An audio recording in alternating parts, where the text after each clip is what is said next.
Yan, magandang tanghali po. Ang aming pong ulam ngayon ay ginataang gulay na pakbitin. Ayan.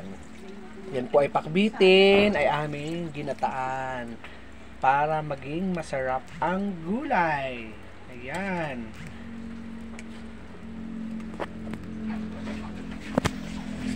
Yan po ay nasa tungko at yung gulay ay nilagyan natin ng tuyo at mga kung ano-ano pa pong gulay na para sa pagbitin. Yan. Kita niyo po yan. Ang aming lutuan, simpleng-simpleng lutuan. Simpleng-simpleng lutuan at simpleng-simple din ang niluluto. Ginataang